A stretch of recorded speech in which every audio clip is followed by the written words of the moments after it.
Countdown apparently didn't show up, but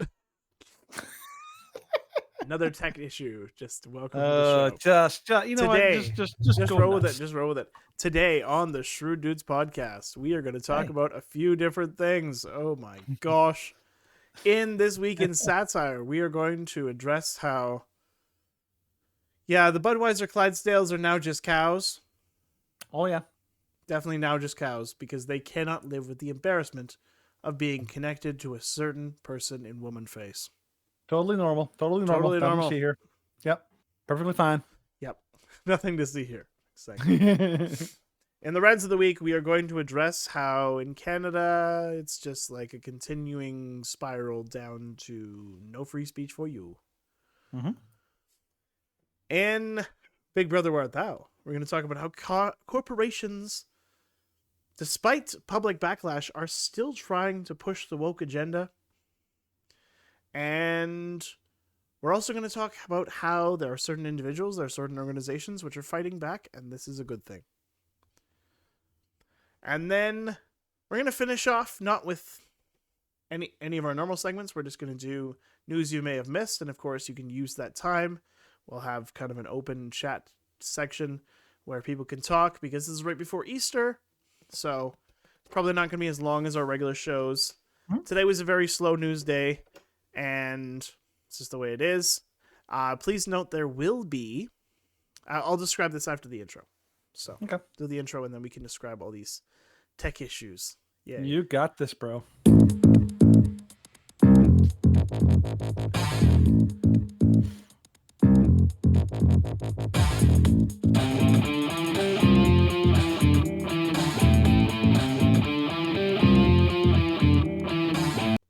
All right. So, as I have stated, today's Thursday live stream. We are streaming on Twitch and I believe Twitter. So if you want to follow on those channels, thank you very much. If you want to give us a comment or interact with us in any way, then we will be taking a look on those platforms and responding to any questions or commentary that you might have. So feel free to ask us any questions or interact with us in any way you want. It will seem as though Danny's video cuts out intermittently. This is not some sort of internet glitch. I'm being censored by Justin Trudeau. No, not yet. Which, I mean, yeah, it's coming, but it's coming. Just a preview. Not it's yet. just a preview. So this is a Discord issue that I didn't know about. I was not present on Tuesday, so not sure exactly what's going on. We're going to try and work around it the best we can. It's weird, but yeah. It just showed up in like the 2 minutes before the show, and we're like, what? Perfect. Because everything was fine. Everything was fine on the show, and then it was just like, boop, disappears. And I'm like, what happened to Danny? Out of nowhere. I'm like, get him back. Nope. Unfortunately, people are not going to be able to see my beautiful face for a few times, but you know, I think people can adjust. It's probably for the best. And you know what? Then my voice can really come through, you know? Yeah, that's not the part we want. Dang, man, come on! You know, like what's this drive-by swipe? You know what? Drive-by swipe. Well, all right. That's right. We'll go from drive-by swipes to the prayer of shrewdness. Which I love how you called it that. Yes. No, the prayer of shrewdness, not the shroud. Oh, I heard shroud of shrewdness. Okay. Fool. I still think it should be called the shroud of shrewdness. Not the shroud of shrewdness. So much more fun. It's so much fun. All right. Continue, Sarah. So, the prayer of shrewdness. Our most merciful and just Father in heaven, we pray over the words we are about to speak. May we be your mouthpieces this day. Where's the Southern preacher voice, man? I'm not doing that. Preacher voice. Come on! I'm not. If you don't want to do it, I would be happy to do it. I would so be happy to do it. I don't even want to do that because it turns the prayer into a joke. No, it's not a joke. It's like, you know, like it's throwing some soul into it. It's like it's making it holier by the fact that you're just filling it with that, you know, Holy Spirit, you know, like that, like the oomph. Come on, man. I will allow it. Okay. Can I? May I do it? You can do it. Sure. All right. Sounds good. Our most merciful and just Father in heaven, we pray that the words we are about to speak, may we be the mouthpieces this day. Use us to speak the truth fearlessly. Guide us that we may speak wisely. But as we have been But as we have been shown mercy, let us also offer love and peace, even to those who curse and abhor us, that we may be instruments of your love in in our growing, ever darker world. Amen. Okay, well that was. You're no fun. It is You're what no it fun. was. Come on. Gee, Steven needs a fun infusion. You need a fun fusion, man. A fun fusion. It's the new vaccine. It like you shove it into your leg and it makes you happy. I mean, I don't know what it really is in that needle, but I mean, as long as it makes you happy, that's all that matters, really. This got really scary. You see what I have to work with here, people. I try to make it fun. I try to make it lighthearted, and Steven's like, no. You're like the emperor. You're like, no. Emperor doesn't talk like that. Well, he's like, good. Like, see, I can't do the proper emperor voice. The only emperor voice that I can do is like the Studio C version of the emperor, which is it's more like a it's pretty hilarious. It is pretty hilarious, and so it is. He always trying to convert people that he's like, yes. All right. Yeah, I know what you're talking about. My favorite is the what do you call it? The Robot Chicken. Emperor is so funny. I love that guy. Something dark side. So good. But it's it's like, you know what, you just kind of roll with it, make it work. I don't know what you guys think. Like, you know, I like to add a little bit of levity into shows because otherwise it just gets really dark. We live in a dark world right now. There's a lot of garbage out there, and if you don't add a little levity, it gets pretty dark pretty quick, and your soul starts to get a little gunky. You gotta keep it light. You gotta throw in some like lightness there. Hence, one of the reasons why one of my favorite podcasts that I watch is Louder But Crowder. The reason is, yes, they're informative. Yes, they talk good commentary, but dang it, they're fun too, and they make me laugh. And I'm like, you know what? I need that sometimes. Yeah. Ooh, I want to see this documentary, Mr. Conquerworm. You show me what it is, I will watch it. What's this? He said that there's a documentary I need to see. Oh, well, all right. But you know what? Whatever he's got. Yeah. Ooh, all right. I like it.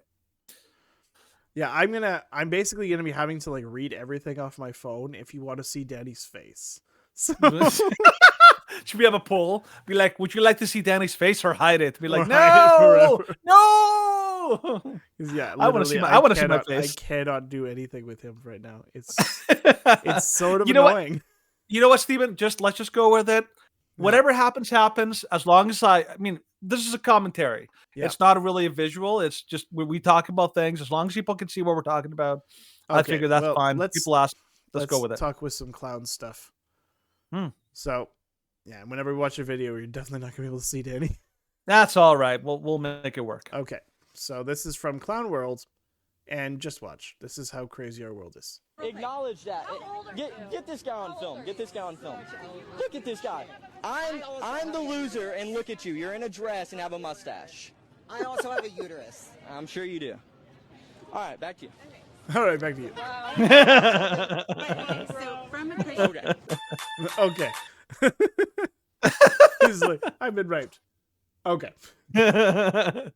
He's got a point. There's a certain extent to which we've just accepted, and remember, that's the whole point. We've accepted as normal that which is weird and bizarre. Like 20 years ago when I was in high school, you see a guy in a dress in high school, that would be odd.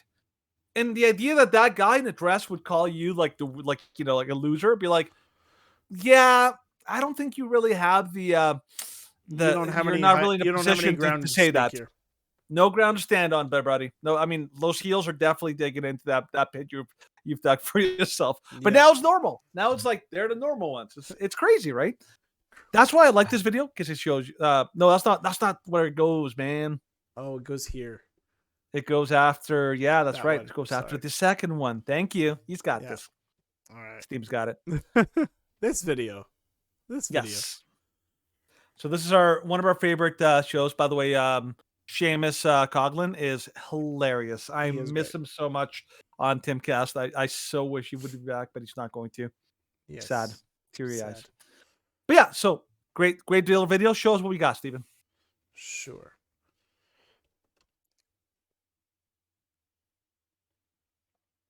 Unit, which is why I'm reassigning all of the work. Oh, man. And if you fail this time, I'll be reassigning all of your genders. What? I'm a 3rd grade teacher. In this state, I'm licensed to pick your gender for you. And if you don't pass this unit, I'm going to have to assume it's because you're too tortured by your dysphoria to pay any attention. My parents would never believe it. Your parents? Hello, DCFS? Yes, my poor student. She's internalized transphobia because her parents won't acknowledge her gender identity. She won't even accept the use of female pronouns. But I can tell. A 3rd grade teacher can always tell. You monster! I'm not a monster, Jimmy. I'm the only one who understands you, which is why you need to listen to me when I tell you. Study for the exam. No, golly! George Washington Carver was... Does anyone else have any questions or concerns? Well, when do we have to have it all redone by? You'll be completing every homework assignment tonight and taking all of the quizzes and tests tomorrow. Oh, man! What's that? Are you frustrated about not being able to express your identity? I can fix that for you. Good job, class. Wonderful. I don't understand paragraph 2. You seem to be confused about a lot, don't you? I can't focus with all this pressure. Adderall or androgen, it's up to you. I will not be embarrassed by your test scores ever again. Do you understand? What's going on in here? I heard yelling. What is going on, class? Nothing. You're threatening them again? They haven't even gone through puberty! Transgender prepubescent kids! You've all got 7 years to get into shape. If we're not breaking boys' records, we will be breaking girls' records. But you did not see that coming, did you? You did not No. see that coming at the end. I was like, if you cut it off right after, I'd be like, yes, that is kind of how you want to respond.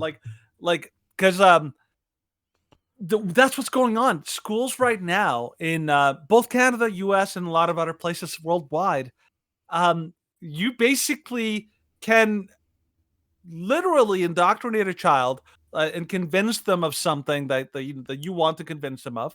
And then once you get them hooked, then they're yours because you're not required to tell the parents, and you can basically, completely bring them in. It would be like if you had a Muslim in schools, like an entire network of Muslims all over schools, and they're basically trying to bring your children into Islam secretly and not telling parents. And then when they start practicing, they do it secretly at school. They never tell parents. People would be outraged. Mhm. They're like, you're basically allowing religion in schools and all that.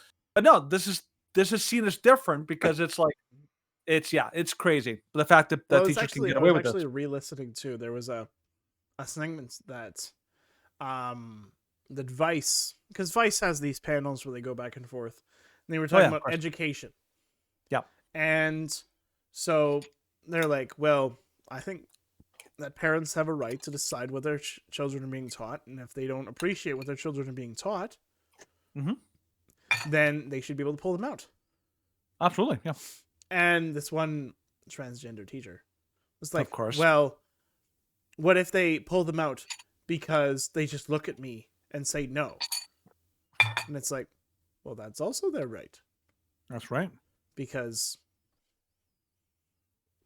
kind of this is how things have been going lately. Mhm. And we've seen some really unfortunate, scary things that have been taught by some teachers. Yep. And still their right to take them out. And it's like, I don't think that's their right. They don't have a right to be Mhm. bigoted. If I'm their teacher, they have to stay with me. It's like, Mhm. okay, now we really question what you're teaching to the children and whether it's biased or not. Mhm. Imagine being a babysitter, being brought in to take care of kids, and they can just unilaterally say that, well, I think that you're terrible parents. Like you're like, these people are not invested in the children.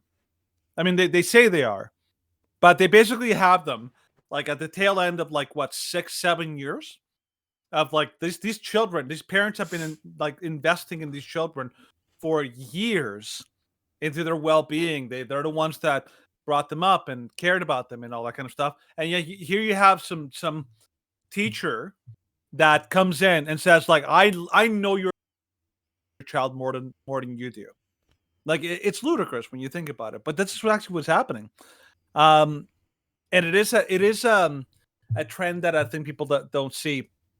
Now, when it comes to schools, I think people don't realize that this is basically Marxist in nature. I mean, in Germany, and of course, we're taking the best examples historically of fascism and of communism. In fascism, Italian schools, German schools, even like I think also Spain was fascist under what was that guy's name? Franco. Franco was the fascist dictator of Spain. I So remember that conversation. Oh, do you remember that conversation we had with that one guy who was a part of like the Spanish Civil War? Like this was a long time ago. We had this conversation. Must have been a while back, yeah. Yeah, it was ages ago, and I remember he was like educating us about like the Spanish Civil War, and like that was Well, his I mean, ideological spectrum. But I'm like, okay, but it goes back. Like people don't realize the roots of these things. It goes back. Like there's like Germany was not the only fascist state. It was the most well known because historically.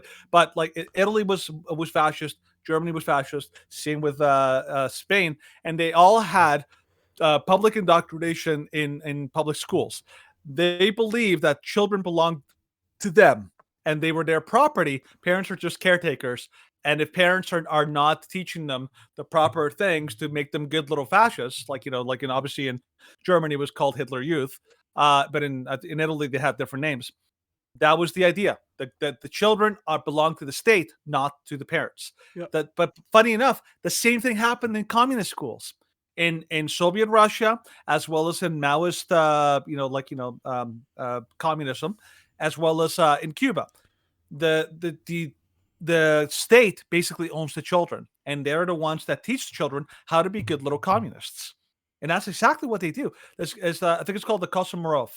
Remember looking it up a while back. But that's what they did. And now we're basically like installing these Hitler Youth / Kosomarov kind of like programs in our schools, and we think like, oh, this is just normal. I'm like, no, without you even knowing, now we are officially communist.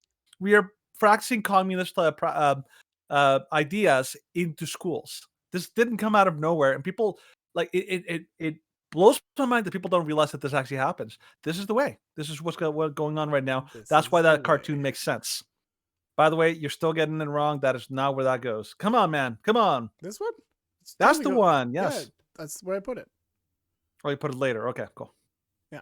Okay. You're hopping around. Okay. Yes. But now let's do we are going to do the Babylon Bee, This Week in Satire.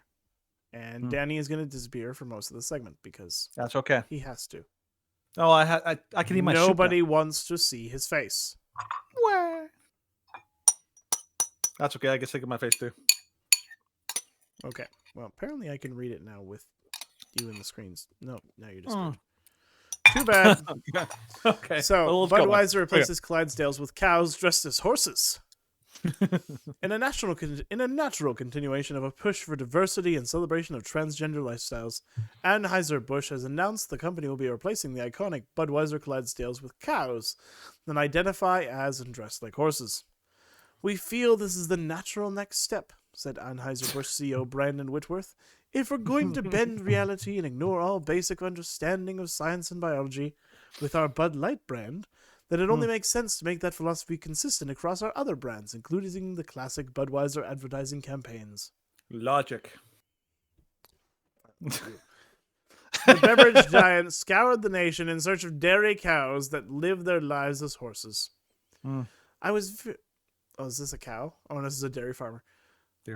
I was very excited to receive a phone call from the Budweiser marketing folks, said dairy farmer Ed Herman. I just can't get this group of cows to produce any milk because they insist on pretending to be horses.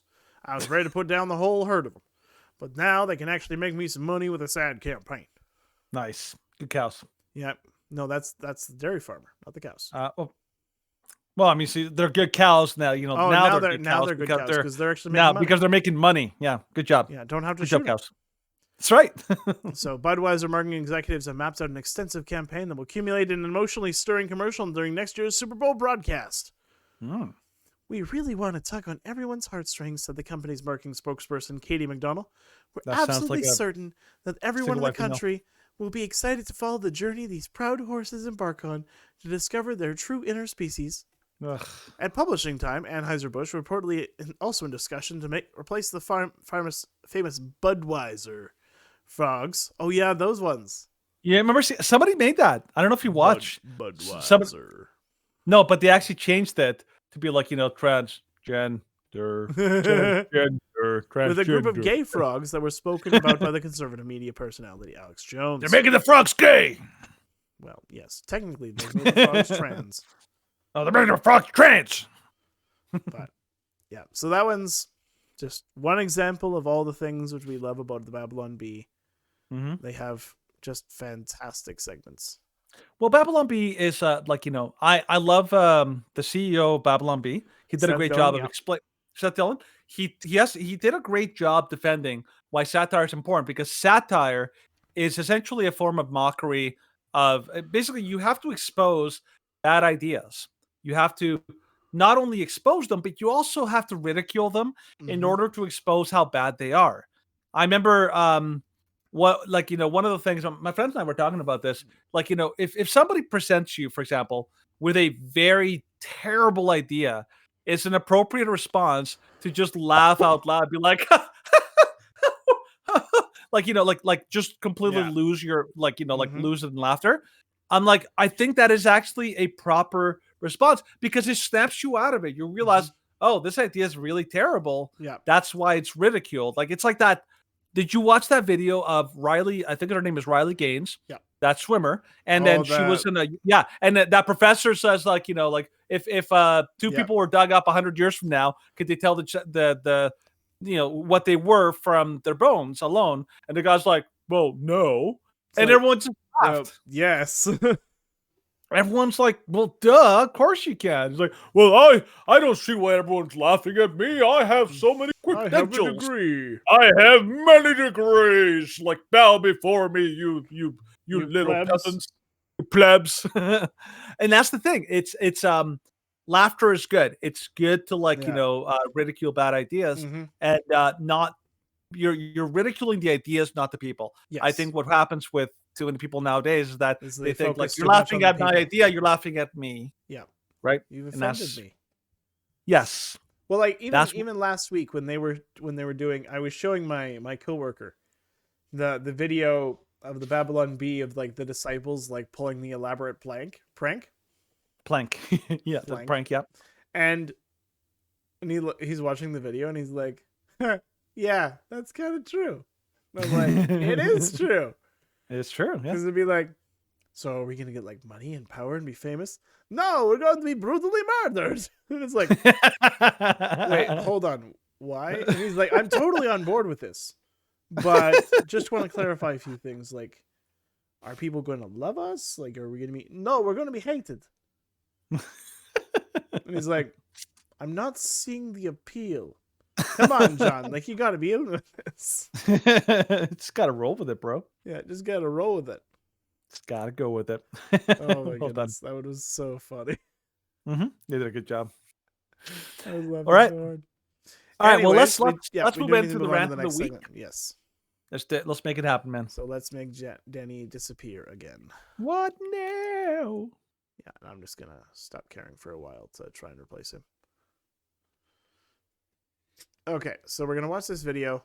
This is posted by Clown World, but it's retweeted from Christopher Rufo.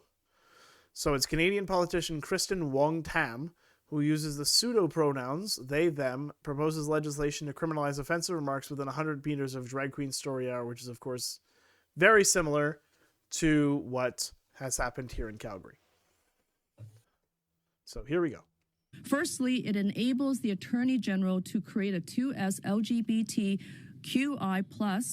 community safety zone to prohibit within 100 meters of the property any homophobic, transphobic act of intimidation, threat, offensive threats, offensive remarks, protest, disturbance, and distribution of hate propaganda within the meaning of the criminal code.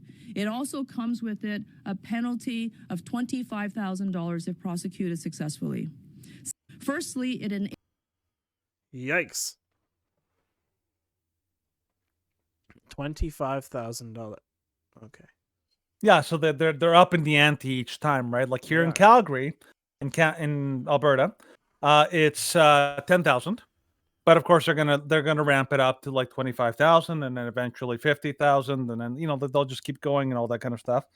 By the way, there's a guy on chat, Grincy Lamb.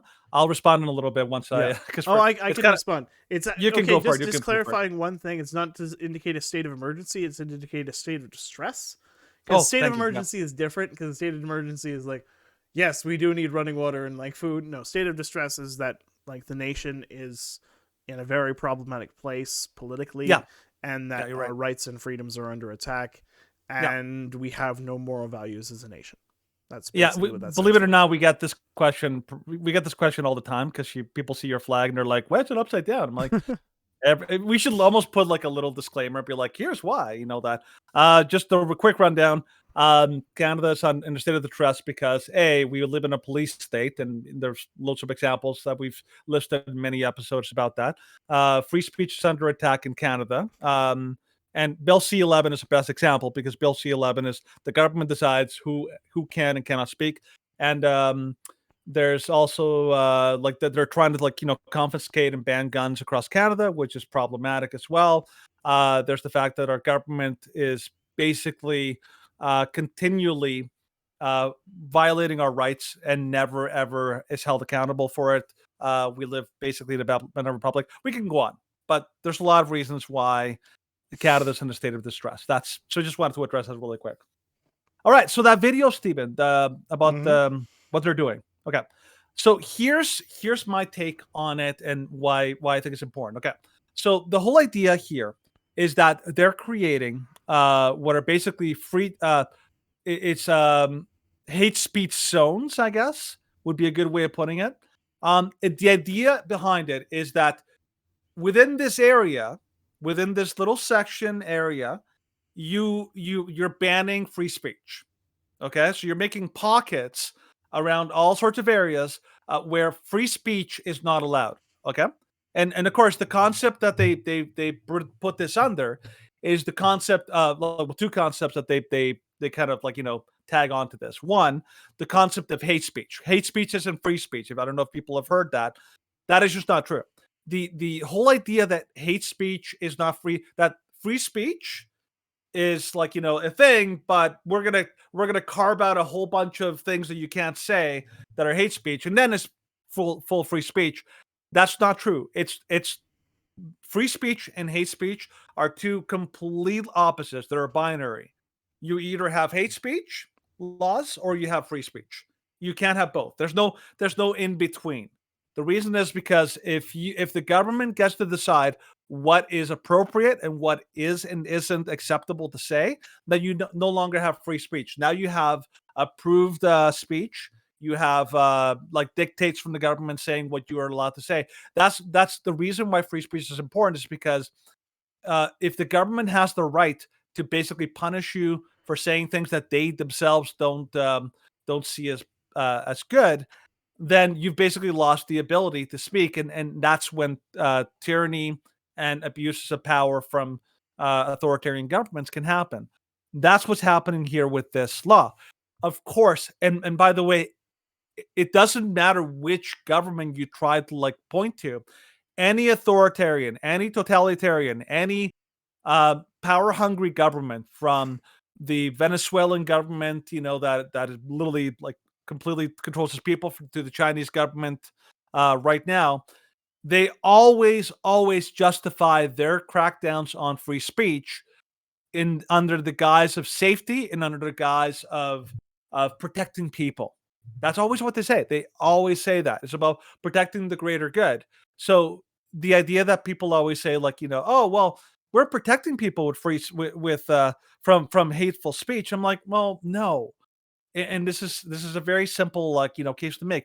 That's what they're doing with this law in Ontario, and it is it's a very natural and an expected consequence of the way that Canada is moving, which we are moving very quickly towards a complete and total change in our laws. By the way, Stephen, I meant to talk about this before the show. We didn't get a chance, but can you actually pull the post-millennial story that you have later on in as part of this one? Because I think it's relevant to this conversation, and then I'll Okay. let you comment on this one. So the post-millennial story there at the very end, This one, pull the it, pull it, transcript. Yep. yeah, pull it right next to this. Sure. Now, here's the reason: these two are related because we're talking about free speech in Canada. Yeah. The first one is they're trying to pass laws. Now, this isn't a law yet in Ontario, but they're trying to pass it, and this is how brazen they are. They're trying to pass a law saying we're going to create sections in areas where you're not allowed to have free speech. And that's one consequence of this move, and the second consequence is what they want to do to people online. And this story kind of goes into it. So yeah, maybe cover this one, Steve. Okay. So Trans Group demands that Fox News be removed from Canadian TV. A gal's name and logo were used in a connection with an open letter highlighting the increase in so-called anti-2S LGBTQI movements and protests, which Tucker Carlson called a lie. Mm-hmm. So, in Egal Canada, an organization for those type of people and issues, released a statement calling on Canada's regulators, the CRTC, to begin public consultations on the removal of Fox News from the list of non-Canadian programming authorized for distribution in Canada. The group is moving to essentially ban Fox News in Canada after host Tucker Carlson featured the group on his program. The open letter from the group states the coverage aimed to provoke hatred and violence against these communities, particularly those who are two-spirit, trans, non-binary, and gender non-conforming. And the statement continues, the programming is in clear violation of the Canadian broadcasting standards and has no place in Canadian broadcasting networks. Carlson made false and horrifying claims about these type of people. I'm not going to say the acronym every time. It's just a pain in the butt. Fair enough, yeah. Call it the rainbow Painting people. them as violent and dangerous. Well, the fact is, like, lately, in the past few months, like, there's been, 7 or 8 incidences of violence committed by trans individuals. And, like, unfortunately, we know due to mental health statistics, depression statistics, suicide statistics, that these people are, by all relevant metrics, they are less mentally stable. This is why, of course, one of the reasons that Trump banned them from the military, or tried to ban them from the military. During the segment, Carlson made the inflammatory and false claim that trans people are targeting Christians. Well, unfortunately, if you look at the public information that is available, they are. You look at the statements that they made about Matt Walsh, you look at the statements they made about Michael Knowles, they wish to go after and say that any Christian that disagrees with them is committing some sort of genocide because they don't want them to exist. Danny and I have both been accused of this. Mm-hmm. We've both been told that because we disagree that transgenderism is a biological thing. Like, yes, gender dysphoria is a thing, but for the most part, most people that claim to be transgender are not those who are suffering from gender dysphoria. And this is just something which is, it's a social contagion which has occupied the minds of many because they want to identify with a certain victim group.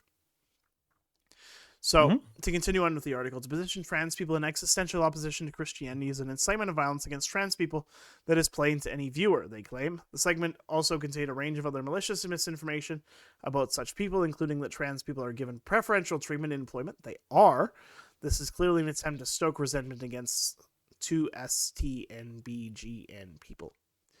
Egal's name and logo were used in connection with an open letter highlighting the increase in so-called anti-2S LGBTQI movements and protests, which Tucker Carlson called a lie. So, and of course, the CRTC is responsible for regulating the Canadian broadcasting system, including non-Canadian broadcasters. So this is just one thing. Like, this is a fairly common thing in which the left wants to do. That in which they cannot argue, they silence. It's exceptionally unfortunate, but it is the reality of what is. Like, we look at comments from down in the States, and I remember there was one particularly moment that sticks out.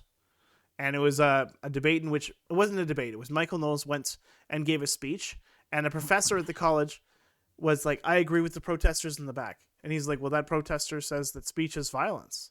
Is speech violence? Yes, speech is violence." And he's like, "Have I hurt anyone with my speech?" And it's like, "Well, it could be deemed offensive. Did I physically hurt anyone?" Well, no, but words hurt just as much as actions. It's like, no, they don't. They don't hurt as much as actions. That's Yeah, nonsense. Exactly. No, did I lose your volume there, Stephen? No. Did you? Okay. Well, you said something, but I didn't hear anything. No. By the way, again, I have to just put this out again. We got this every show. Well, not every show, but very commonly. And I'll just kind of say it very clearly. This is the same with any podcast show of any kind. It doesn't matter whether it's Timcast IRL, any show that has an online chat.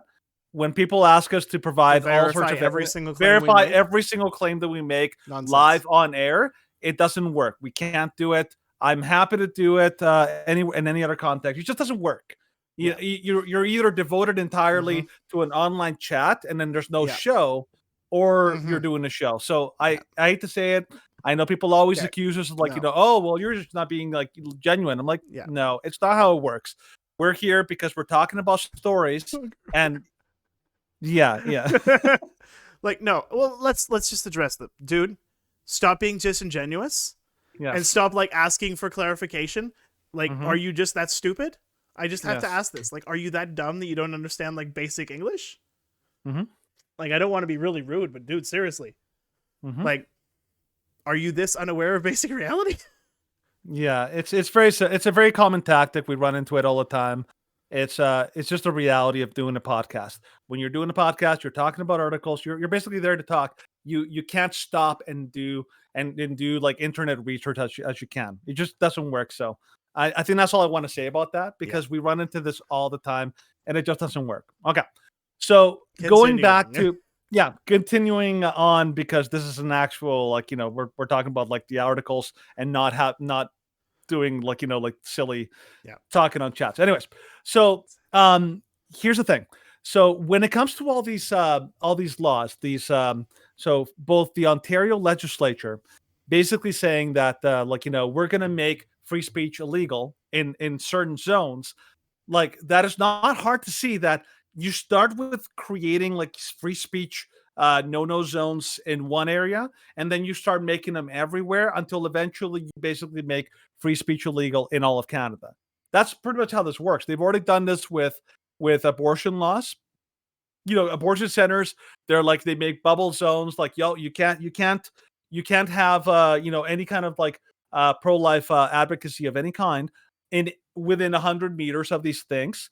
Then you can't have any kind of like pro-life conversations of any kind within so many spaces in schools, so they can't even talk to kids in public sections of the schools. And then finally, here they're doing it with drag queen story hours, right? The problem here is that they're basically making speech illegal. And they're just doing it incrementally, but it's not hard to see how this works. You always start slow. You got to slow roll it. You got to release it little by little, and then eventually, before you know it, it's the slippery slope reality, not the fallacy, the reality. The slippery slope fallacy only applies when something when you're making doomsday predictions that will never happen. I'm like, no, these are actual verifiable things that you can see where this will go if you don't put a stop to it now, right? They're creating free speech dead zones. And by the way, the Canadian government, particularly Justin Trudeau, has made it abundantly clear that he does not support free speech. So free speech is not in danger in Canada. It is actively being completely and totally restricted. People have said that the Calgary's bylaw, which was incredibly obviously completely unconstitutional, it would never stand a constitutional challenge, but they did it anyways. And this is how you know that a government is not legitimately, concerned about people's rights or even about the law or anything like that. It's just it's all about the, we have to win our particular thing. We don't care how we do it, even if we have to cheat, even if people have to suffer in us doing it. We'll do it. We will get it done. So basically, what we're saying is free speech is so. We're basically seeing the death of free speech in Canada. Yeah. And Well, with Bill C-11 is going to happen. Yeah, of course, Bill C-11 is going to make it much, much worse. But Yes. we are seeing the death of civility. Mm-hmm. Like we've already seen in Calgary here, you have a bylaw that's passed, and you can't protest within 100 meters of a drag show. Oh, but that group, they're allowed to have their gathering. It's like, oh, this is just exceptionalism. Mm-hmm. It's entirely focusing and allowing. It's like, well, that group is protected. They can do whatever they want. Yep. And they can say whatever they want. And they can make any sorts of threats, harassment, incitement of violence, anything. Mm-hmm. And they can get away with it. And then you have the other group, and they'll even say, it's like, well, like, if things continue, we're going to protect ourselves. Yeah. And then you have a firestorm, and like the police get involved. It's nonsense. Mm-hmm. Like, this is the state of Canada. Mm-hmm. And yeah, we've stated many times we want to try and save Alberta, but unfortunately, the way things are going, it's not very likely. Mm-hmm. Yeah. One thing I wanted to before we move on from this segment, Stephen, Yep. can you do me a quick favor? Go back to the tweet from Clown World. Yes. I thought this was really cool. Like, speaking of like the satire we talked about, can you scroll down slowly and show like some of the responses? Some of the responses. Some of them are hilarious. Like this one here, for example, the pictures. Go to the pictures. Oh, well, a bill that would literally violate every single religion on earth could only come from Canada. See, these are amazing comments. Some of the people Banana that put this banana. I love that. Keep going. There's some other really, really good. Of course, the government wants to make everyone a criminal. Then they can choose who gets prosecuted and who doesn't. That's the theme in 1984. Yep. Did you see that? What's his name? Polyev, in one of his rants against Trudeau, was holding 1984. And the speaker's like, you can't hold a prop for this. He's like, I'm literally quoting from the book. You're calling it a prop. It's like, you couldn't make that up. He was reading from 1984, and they're like, you can't read this book in here in a censorship debate. It's like, my gosh. I was like, you got to be kidding me. Do you hear yourselves? There's a couple more. Like, you go down a little more. Like some of the This is what brings me joy. What brings me joy is seeing Life how is a people woke bring this one's kind of like a take on the did you ever see that movie about that guy who has like these magic glasses? Yeah. This one's messed up. Yeah, it was really good. I was like, dang. It's like, yay, saving kids what do you just put them on? What do you do? Just put them on. Ah. Yeah. There's one more. Go to the one about the beer, I think is like a little lower. My beer makes you drunk. Board makes you. Yeah. The internet sometimes makes me feel like, you know what? I believe in humanity again. I just really do. It's exceptionally funny. It is so good. People, this is why they say the left can't beam, because the right is so darn good at it. It is beautiful. Just beautiful. So if you ever get a little bit down, about the state of things, just read some of the comment sections are beautiful. They are really beautiful. And it's wonderful to see. So so free speech is dying in Canada. It's sad because it's like imagine watching sitting there watching somebody like a tank literally rolling over your car, and you're like, I can't do a thing about it. I'm literally watching as like the government has sent the tank and is literally like crushing your car in real time. You're like, well, that sucks. That's kind of what it feels like with free speech in Canada. You're just like literally watching. You're like, well, what can you do? Because they're literally doing it, and they have no shame, no regret, nothing. It's just just happening. So yeah, free speech is dying in Canada, and we're just seeing it happen. But yeah, stand strong, people. There is some beacons of hope in the States. So There are. It's not most places in the States, unfortunately. Well, like it's kind of 50-50. There are some places in the States which are terrible, then there are some places in the States which are great. So most of it is, of course, related to this Dylan Mulvaney thing. And are we doing the next segment? Yes, we are. This will okay. be I like it. I don't have that segment on here. Oh my gosh! Seriously? I don't have it on OBS because I wasn't prepared to switch to OBS today. That's okay. That's okay. We'll just kind of run with it. But we're gonna roll with it. By the way, and I just have to make this comment here. It's like there it is, like one of the comments in the chat. It's like there it is, free speech is dying in Canada. No follow up. We literally just cited several examples of free speech dying in Canada, and you're like, well, there's no examples. Like we literally just quoted 2 articles, both of which are perfect examples of how, like, the leftist groups are trying to kill free speech in Canada. One, they're trying to ban like an actual conservative news outlet in the United States, and you're like, well, there's no evidence. And the second is that the Ontario is trying to create a law that basically bans free speech in certain areas. Like, nope, no evidence. So yeah, this is why, dude, like, either you're listening or you're just here to troll. You got to pick one. Like, we're providing evidence. If you don't like it, that's fine. But at least try to provide some substance to your critique. I've said this before. Yes. This is not the place.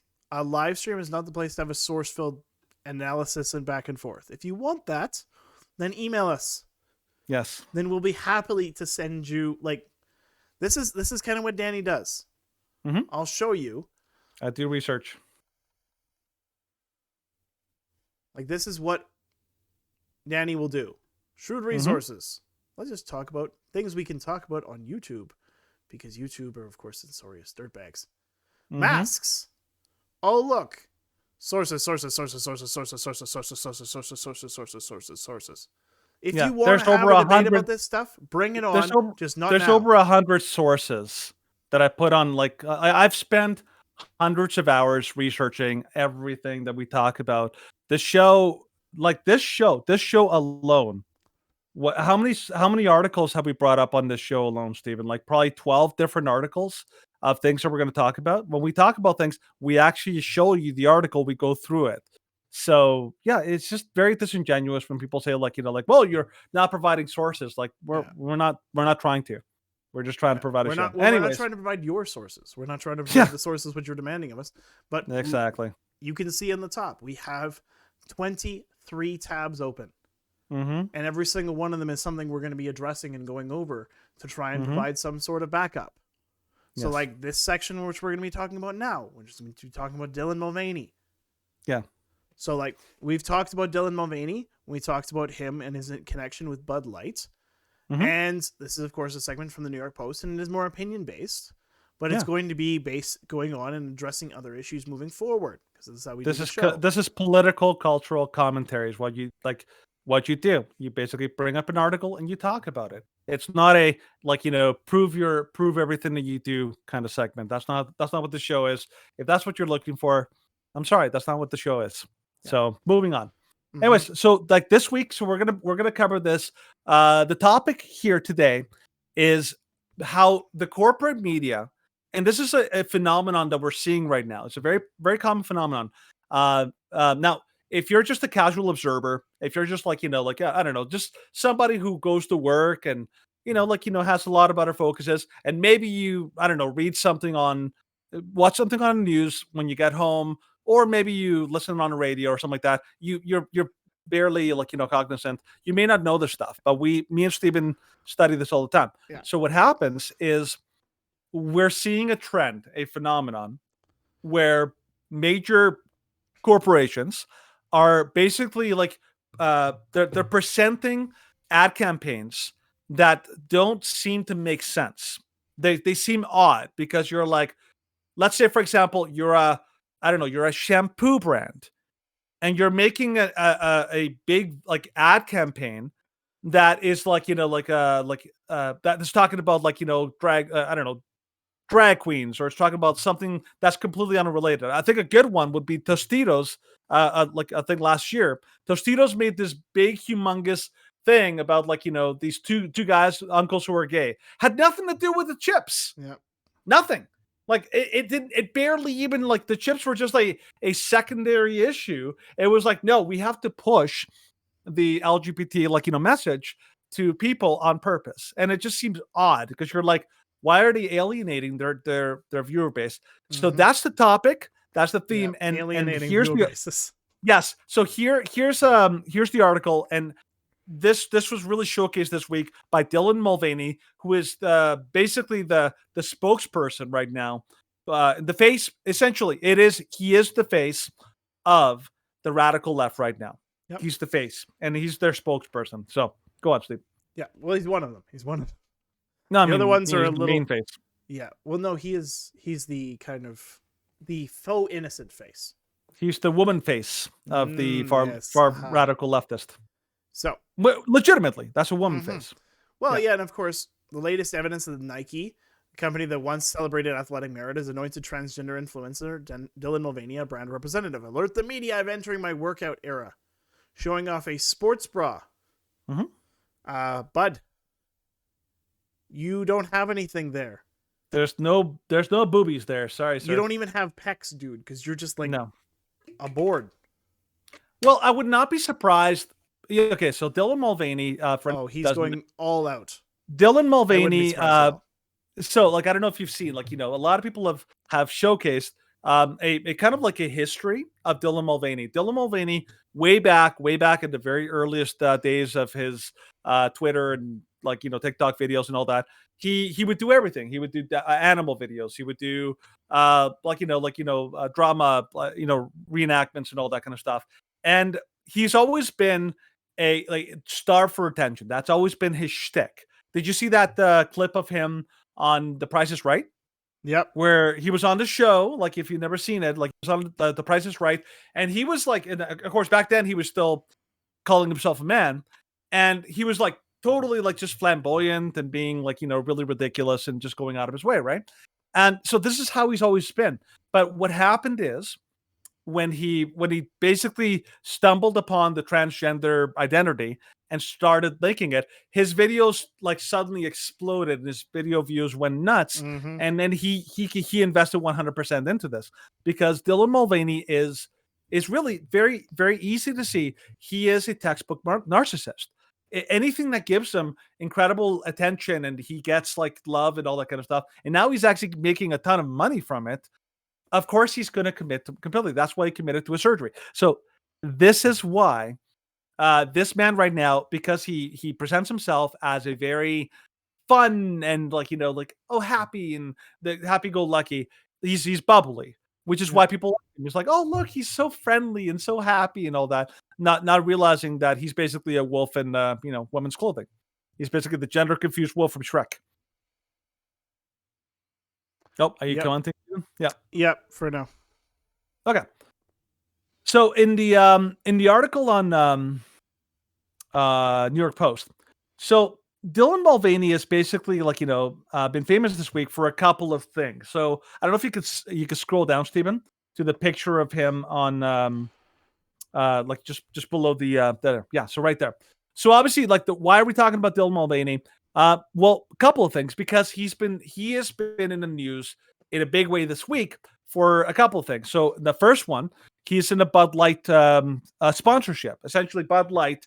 We talked about it on Tuesday, but basically, Bud Light is putting him on his face on cans of beer. And why is that odd? Is because Bud Light is primarily their target audience is like middle America, blue collar, run of the mill kind of like regular people. This is not their target demographic as like transgender people. Same thing with Nike. Like, why is he's going on an ad with a Nike sports bra or something like that? Why are they doing that? All these companies, what they're doing is they're not trying to do these ads for the audience or for their customer base. They're not. They're doing them because of ESG. For anyone who doesn't know, ESG is basically an acronym for environmental social governance. Okay. So environmental social governance, the way it works, it's basically a social credit system or score for corporations. And it's enforced by major investment firms like BlackRock, like I forget some of the other names. I don't know if Stephen. Um, but yeah, it's basically all these like massive investment firms that basically like invest billions and billions of dollars of investments and can really like financially harm these companies. What they do is they basically say like, okay, let's say you're and Anheuser Busch, like the company that makes Budweiser. Okay, they basically say, okay, we're going to keep track of what you do, and you better have a good score. Otherwise, you're going to be penalized. And we're going to remove some investment money from you. Okay. And so they basically, it's not enough for a company to just kind of be silent. This is the rule of silence is violence on the left. If you're left wing, like, like a activist and fanatic and all that, like, whether like you're in power, what they do is they say that the phrase is, you can't just be neutral. You can't be like, well, I don't care, like leave me out of it. You have to speak, and you have to basically like swear loyalty and Fealty. Yep. fealty to the woke ideology. So if you don't explicitly say I'm with you, then they automatically put you're not with us, you're with them, and you're the enemy. And that's the way it works. The corporations that are doing this are doing it not because they truly believe this stuff, but because they know that they're basically being blackmailed into promoting the new ideology, and they have to do it out. They do it by force. Now, a major corporation has to make a decision. Okay, are we going to like make this ad that may hurt our bottom line and maybe get a couple of angry tweets, or are we not, and basically face like massive legal and financial repercussions if we don't? They're basically being blackmailed. It's kind of like the mafia. Have you ever seen mafia movies? Mafia movies, like there's like a couple of guys, and like mafia boss comes in and he's like, "It's a nice place you got here. Be an awful shame if something were to happen to it. Don't worry, Mhm. don't worry. We got you covered. You just pay us a couple $100,000. We'll make sure no accidents happen here. We got you covered." Like, that's how they work. They go in there, they basically extort you, say that accidents happen if they don't pay, and if they don't pay the extortion money, then basically they're going to come in with their thugs and basically completely like wreck your place or burn it down or destroy you or threaten you and your family. And so you pay because you have no choice. That's Yeah. what they're doing with Bullshit. these corporations. Okay. So Bud Light, like the company makes Bud Light, Jack Daniels, which was another company that was Drag pretty much show. extorted. Build-A-Bear. Build-A-Bear, that was another one that Build-A-Bear did their did a stuff this drag week. bear. Oh my gosh. They did a drag bear this week, which was insane, right? So this is what we're facing right now. And by the way, this has been going on for years, because obviously, example is Gillette with their like what is a man, or I don't know what it was called, their ad campaign about like toxic masculinity. All these companies are doing it now. The real question is, we know they're doing it.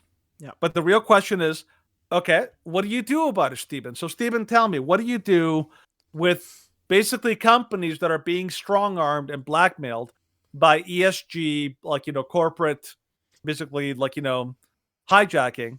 And how do you respond to this? How do we respond, man? Use your wallet. How? Well, like as is shown in the next story. Well, 2 stories down from now. And I'll just skip over there. So country star Travis Tritt drops all Anheuser-Busch beers from his tour as backlash continues after Bud Light signed up trans activist Dylan Mulvaney. So Mulvaney announced a partnership with a series of videos. And of course, Tritt also took aim at the partnership between RuPaul's Drag Race and liquor brand Jack Daniels. His decision comes after Kid Rock shot at several cases of Bud Light after discovering their campaign. So it became the latest celebrity to blast Anheuser-Busch working with transgender activists. And now Tritt has joined the outrage and said he would be removing all Anheuser-Busch products from his tour hospitality rider. So other artists who were defending Anheuser-Busch products from their hospitality writer might not say so in public for fear of being ridiculed and cancelled, and I have no such fear. Good for him. Tritt has a combined following of 700,000 followers compared to Mulvaney's 1.7 million on Instagram alone. He admitted that he had been on tour with Budweiser, one of the many brands under the Anheuser-Busch umbrella in the 90s. And he added, that's when the Anheuser-Busch was American-owned. The great American company that later sold it to the Europeans and became unrecognizable to the American consumer. Such a shame. And then he took aim at RuPaul's Drag Race and Jack Daniels, posting a picture on his social media saying, all the Jack Daniels drinkers should take note. Well, and of course, like, it's in, like, the campaign and the boycott against Bud Light. Like, the company might not be revealing this publicly, but the company is not having a fun time right now.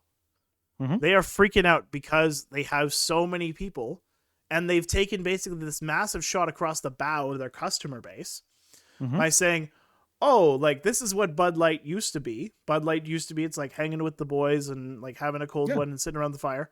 And now Bud Light is, well, now we support the latest woke agenda. There was a great little picture that I saw, and I'd have to probably look it up, but I can see if I could find it. And it was like Coors marketing right now. And it was like, helicopter, explosion, Donald Trump. Like, oh my gosh, like, they would sell out. Well, here, why don't you actually do something really quick here? Why don't we like show you like that this is by no means a isolated incident. Let's do just top of your head. Give me like, you know, okay, so like look up was it Gillette? Toxic masculinity commercial or whatever. Just to show that this is by no means an isolated incident of like, you know, like companies doing this. So like, you know, Gillette toxic masculinity right there. Yeah. Okay. I think this should probably be it.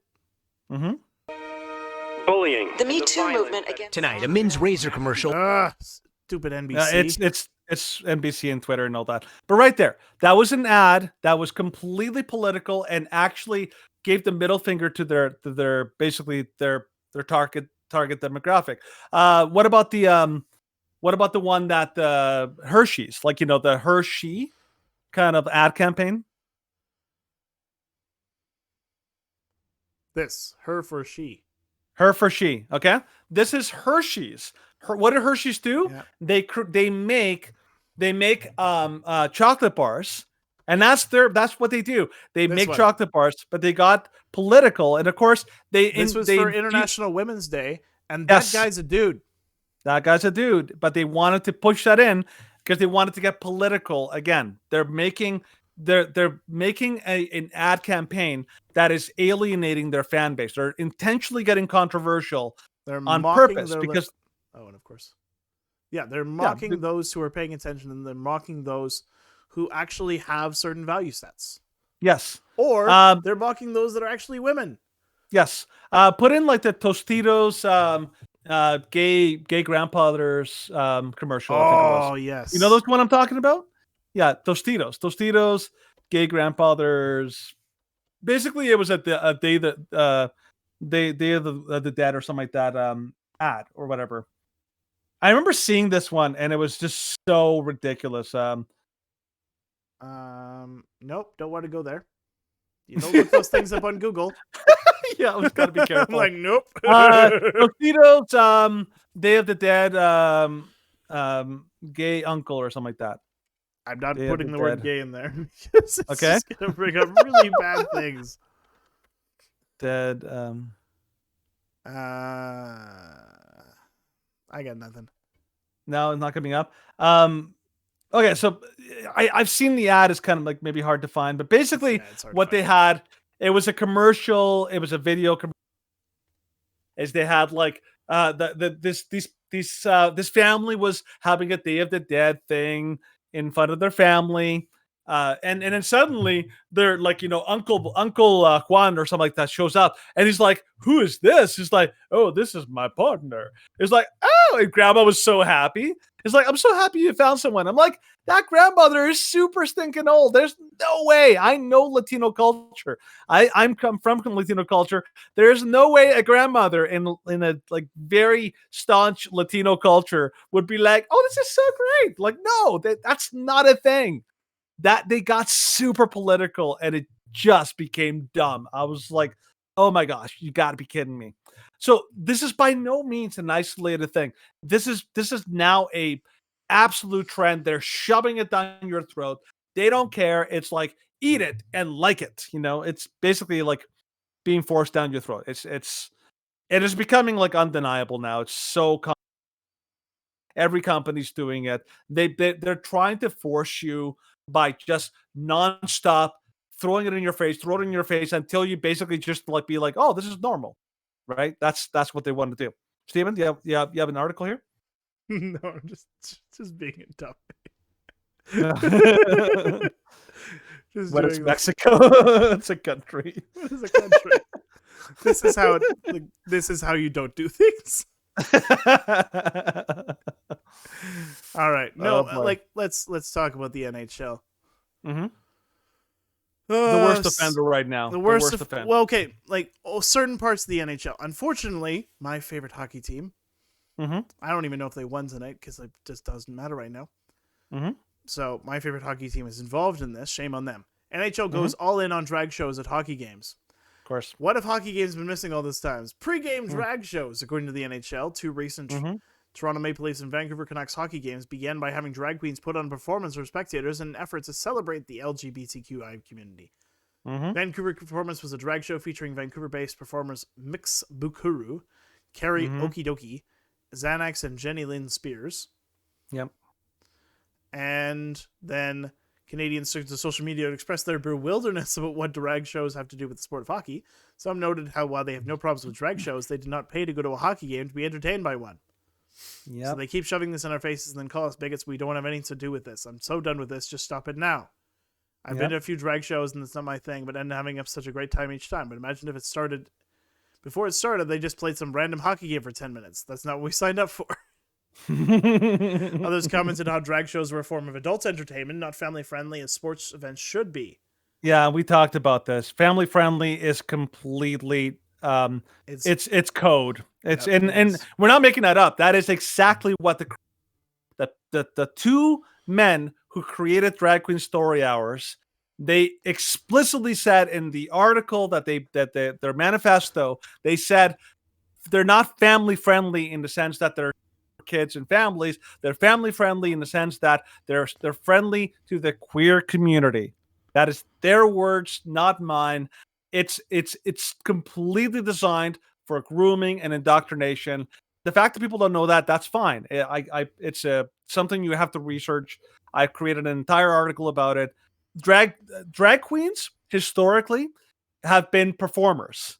It's almost no different than stripper shows. Like, what is a stripper? It's like, oh, are strippers just regular people and we hate them if we see them out in public? Of course not. They're strippers. That's they go to strip clubs, and like I don't approve of strip clubs, but that's what they're adult entertainment.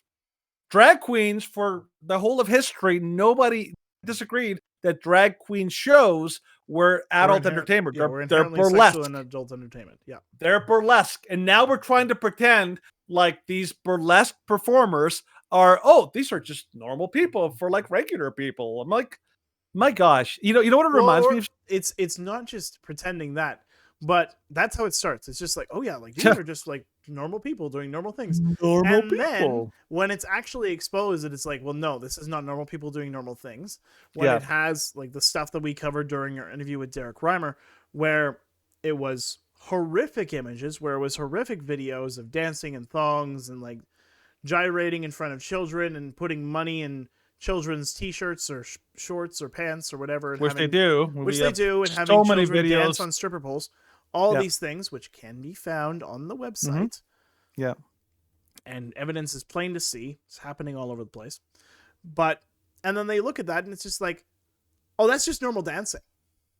Like there's a famous video that was done by Freedom Central Canada, and I was having this public debate or this public discussion on the street with this guy. And I showed him this video. I showed him the video of the person dancing in front of 3-year-olds. And I'm like, is this sexualizing children? And he's like, that's totally normal. And I'm like, come on, man. This is not totally normal. And the fact that you think it's totally normal makes us all question. It's like, your ability sexualizing children? Because I don't Yes. think that you have the capacity of reason to understand what is sexualizing children. It's because what happens is this the left wing. There's a very specific movement, and it's a cult. And in that cult, there is no, you cannot disagree with any of it. It's all or nothing with them. It's all or nothing. It's, you cannot just say, well, I like story time, but I don't like like the more sexualized like shows. Like, you like all of it. There is no halfway. It's you either accept all of it or you are cut off from the cult. It's crazy. That is how this movement works. And yeah, it's that is the way it's being presented, and that's the way it's being shown. That basically any dissent from the orthodoxy of the trans movement is Yeah. considered to be horrible and evil and the worst. Well, and way. and there's even Yeah. there's a new like a draft, an NHL player that's been drafted. He hasn't played in the NHL yet, Okay. and he's basically said that any player, because I think he's the first openly gay player to potentially to be drafted in the NHL, Okay. and I believe he has openly stated that any player that refuses to wear the Pride jersey should be removed from their team. Right. Like, this is the kind of behavior, and this is the kind of tolerance which they claim to adhere to. It's agree with me or else. And Right. the or else is no longer just, saying that you're a bigot. The or else is now, I'll take your job away, I'll take Yeah. your family away, I'll take Right. your freedoms away, and I'll Right. make sure that you suffer. Right. And here, like I want you to do something for me before we kind of wrap up this segment. I sent you I put it on Discord, but I also put it on Messenger. One article that came up that I was like, I think this will be a good way of kind of putting this all together. Okay. So we started this segment with we started the segment with the idea of Dylan Mulvaney. Okay, there's a reason why Dylan Mulvaney is the face of the transgender movement right now. He's like this happy-go-lucky, innocent. Oh, I'm so lovely. He seems innocent and harmless, right? This is why they're putting him up there. It's like, oh, you don't like anything to do with transgenderism? Well, like, how could you not like this person? He is so nice, and look how friendly he is, and like how much he's promoting good feelings and all that kind of stuff. And here's the thing: they're promoting people like Dylan Mulvaney, who are like they're the spokespeople for this movement. But what they're not showing you is the very dark and very concerning skeletons in the closet of this movement. Now, last week we had the whole thing with the Nashville shooter. Okay, the whole thing with the Nashville shooter. And what did the media do? They basically tried to make the real victims here are the trans community, like the poor trans community, and they're suffering. Even though 3 kids are dead and 3 teachers or like adults are dead in a Christian school, but that's like, oh, they're the cause of the problem. They're not the victims here. But I want to point this out.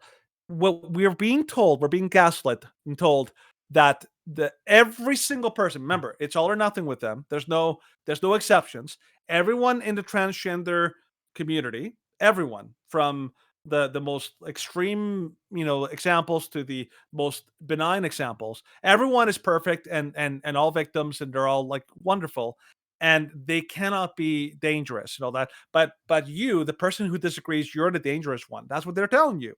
But this story from Daily Wire shows you that that is just not true, and that this ideology and the rhetoric and the way that they're talking, they keep telling you you're the dangerous one. But I bet you didn't know that this happened recently. I didn't even know until I read this. Again, trying to tell you you're the dangerous one. Yeah. They're like nobody in the trans community is dangerous. This is an article from today. Yes, Trans today. suspects with Communist Manifesto arrested for planning shootings at churches and shootings at schools and churches. Yep. Law enforcement officials in Colorado have arrested a trans individual with a Communist Manifesto for allegedly planning mass shootings at schools and churches in the area. News of the arrest is made public on Thursday afternoon. The arrest happened on March 31st, just a few days after a transgender terrorist massacred 6 people, including 3 children, at a private Christian school in Nashville. Yeah. The individual, the Daily Wire is not naming due to company policy. As a biological male, goes by a different female name and uses she/her pronouns. The 19-year-old was charged with criminal attempt to commit murder in the first degree, criminal mischief, menacing, and interference with staff, faculty, or students of educational institutions. The suspect allegedly targeted Timberview Middle School, Prairie Hills Elementary, Pine Creek High School, and other targets with churches, KRDO reported. And this is in Colorado, by the way. Yeah. This is not a super red state. No. This Fairly is blue, actually. Fairly blue state. Like there's some red districts, obviously, kind of like California, but it's primarily a blue state. And you have here another transgender individual who not was like, oh, just contemplating or thinking of it. He literally was planning, like to such an extent that the police actually charged him with attempted efforts to kind of to repeat what happened. Remember how we were told oh, it's just one there's very few transgender mass murderers. I'm like, yes, because they are a ridiculously small demographic. They're less than 1% of true transgenders. Obviously the numbers are being inflated, but they're less than 1% of the entire US population of 330 million people. And yet percentage wise, there's a very high percentage of transgender people committing violent crimes. In the last year alone, I can think of 3 potential people that that basically did or were going to commit acts of violence against other people.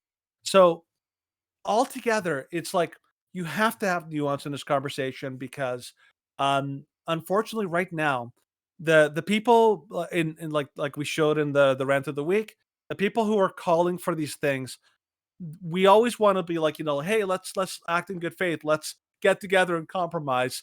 We're not we have to remember, these people don't want compromise. To them, it's all or nothing, our way or else. Yep. Last week we talked about how a lot of the people in that community, in videos and very brazen social media posts, were basically calling for outright violence, outright attacking, targeting, and murder of their political opponents, Christians, non-Christians, but just anyone who doesn't give them exactly what they want. So yeah, just remember that this is not a benign movement. Mm-hmm. This is a movement that says, give me what I want or I will hurt you. And now, obviously not everybody, clearly not everybody. Come on. It's obvious that there are obviously the very loud and very vocal ones on many social media platforms, but they're getting more brazen now. They're getting far more comfortable with violence and with calling for violence. And you have to be careful because there are people out there who, if you removed all obstacles, all consequences from them getting violent, they would get violent. Yep. And so you have to remember, this is not a benign movement. What they're doing, trying to force this down your throat, they're trying to demoralize you, force you like a horse. It's like when you break a horse, you make it stop fighting back. Yep. When a horse is broken, it means that horse has lost the will to fight. And it's just tell me what to do, I'll do it. That's what they're doing to you. They want to break you, they want to break the horse. It's what they've done, unfortunately. It's what they've done to about 99% of the Canadian churches. Yeah. Canadian churches are just okay, just tell me what to do. They've been broken. They are not willing to resist. They're not willing to stand up. They're not willing to say, this is wrong, publicly. They might say it on their website, but they won't actually ever preach a sermon saying, this is what Scripture says on this topic. This is what the Bible says on this topic. We hope and pray for a serious revival and making it so that it's hey, we cannot cower in the shadows anymore. We can't say, oh yeah, we know what the Bible teaches, but we're not going to say it because it might offend somebody. That's right. Yeah. That is such a fearful way of living, and it's not what we're called to do. It's we are called to as we've said multiple times, to expose evil. And of course, we're also called to promote goodness. To promote goodness. those who were involved in evil can still come back. Yeah, Like that's the joy and that's the freedom that's found when you actually have a faith that is based on a loving and a just God. Yeah. Like Thank goodness. Dylan Mulvaney, yes, Dylan Mulvaney is kind of a weirdo, but he can still find redemption. That's like that's the craziest part of all of this. But we do have to move on. Briefly let's move before on. we do, just quickly addressing this one chat. Well, no, just quickly addressing the story. Mhm. So, the Tennessee State House. So this was something that happened. There was a protest not only for gun control but also against bans against transgender surgeries and transgender hormone therapy to children. And key members of the State House that were Democrats were involved in this, and it got very raucous and very violent. And so embattled Tennessee Democratic State Representatives Justin Pearson, Gloria Johnson, and Justin Jones joined hands as they entered the House chamber on Thursday. I'll have to call them battled. Yeah. BBC, way to show your bias. Yeah. So in a rare move, the Republican-controlled House of Representatives voted 72-25 to expel Justin Jones and 69-26 to remove Justin Pearson. Yeah. The expulsion votes failed against the third Democratic lawmaker, Gloria Johnson, who joined the demonstration. Hundreds of protesters have flooded the state capitol since the school shooting. Yep. And the expulsion of Mr. Jones and Mr. Pearson marks the first such action has been taken without the support of both parties in Tennessee's modern history. Yep. They argued for hours over the moves, yada yada. But where was it? They acknowledged they broke House rules by speaking without being formally recognized, but insisted their actions did not warrant expulsion. They'll never do. Well, yeah, the Republicans They're said the trio had Democrats. brought disorder and dishonor to the House. Yeah, of course. And I don't know if they don't have any video. But like here, I'll just look up some video from this event because it was crazy. Yeah, it's you have to remember, we're not trying to create some kind of oh, the Democrats are just always bad. I'm like, no, if you actually look at the conduct of far too many people in the Democratic Party, their conduct is consistently really bad, and it never ever.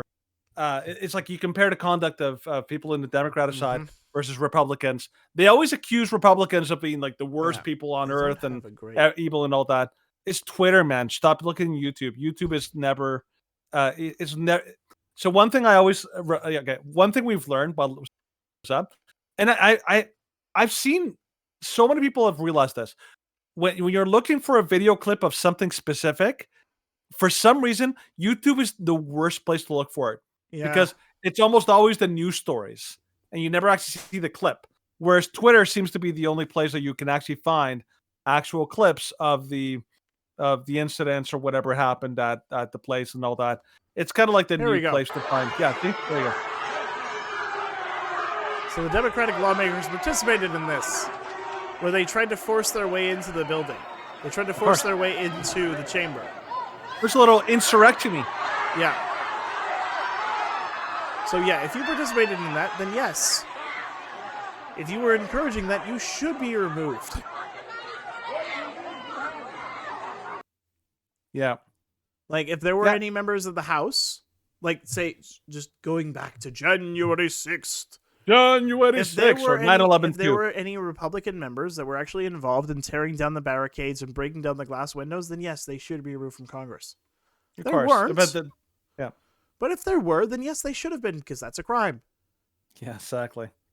It's like Democrats, and particularly the lunatic leftists. They always have this incredibly it's like whenever something is in their vicinity, like something that helps them, it's like, oh my goodness, law and order, no law. And the second it applies to somebody in their camp, it's like, whoa, hold on a second. They did nothing wrong. This is perfectly peaceful. It's incredible how consistent that is. That contrast, right? Like, look at May, I think it was May 29th. What happened at the White House when they like actual Antifa and all these like agitators showed up, Mhm. and they basically not only did they like hurt twice as many police officers as ever were hurt on January 6th, Yeah. but they caused like massive damage. They set fire to a nearby church. They Yep. forced like Trump to actually go into like a bunker because of how dangerous they were being and all that. And the media is like ho hum, right? It's incredible how difficult it is for them not to show how obvious it is. It's right in the open. They don't even care. Mhm. They're like, oh yeah, we're biased and We're biased, and that's okay. we're like we don't have standards, Yeah. but that's okay. Yeah, It's speaking of crazy. being biased and don't having standards, Conqueror, you seem to have frightened him off. He's gone. I just see like this like massive like 5 or 6 sources, and then it's just like, oh look, he's gone. Yeah, he's gone. He's It's like, well, and this Moved is like on. you and I both have experience with this, Denny. yeah, When yeah. they ask you, it's just like, oh, like where's your source, and then you just give them a deluge of sources, and then they just stop responding. Mhm. And it's like, well, this is what happens, because they know he blocked whispers too. Yeah, of course. That's funny. That's funny. Anyways, well, Yeah, Conquerworm, we accredit you. 1 victory for Conquerworm. Well done. Victory for the right. Victory is yours. That's right. We salute you, sir. We salute you. And by the way, it's not that we're not willing to No, be held like, accountable or to. okay. It's not. It's not. It's never. You looked at how this person engaged, Yes. and like, yes, we wanted to engage civilly. We wanted to have a back and forth, and then like every single thing, it's like, well, it's like, just say for example, it's like our show is the Shrewdest podcast. What's shrewd? What's podcast? And it's like, Yeah. it's like you cannot have basic conversations if you require definitions for every single word that you use. Who are they? Yeah. Well, Who like, are they? the LGBTQ, like their organization. Like, What You're does not that being mean? specific enough. Yeah. It's like you're being disingenuous. What do you mean? Like, You're what just does that mean? endlessly trying to obfuscate. Yeah. Yeah, they're either it's- very stupid or acting like it. Yeah. Well, the way I've always said is like when one general rule I have with online sports, in any context I have it is you have to basically identify who are you debating with. Yeah. Okay, are you debating with somebody who genuinely is asking questions because they genuinely do want to know? And like, okay, you engage with them in a very different way than somebody who is coming right at you and it's like mocking you and Well, and just and not poo-pooing whatever you present. Yeah, Yeah. and not offering any real like substantive responses. It's Yes. not like, oh, like, could I get a source for that? And it's like, okay, yeah, we'll give you one. No, I want it now. Yeah. Well, no, it's like we Sorry. can't do it now because we're in the middle of doing the show. But I need it Oh, now. what are If you don't- hiding? What are you What are hiding? you hiding? It's You like- have no substance. You have no sources. And exactly. it's like, dude, we have Yeah. like 23 sources right there that we're referring to. We're going back and forth to that we're trying Mhm. to like use as examples.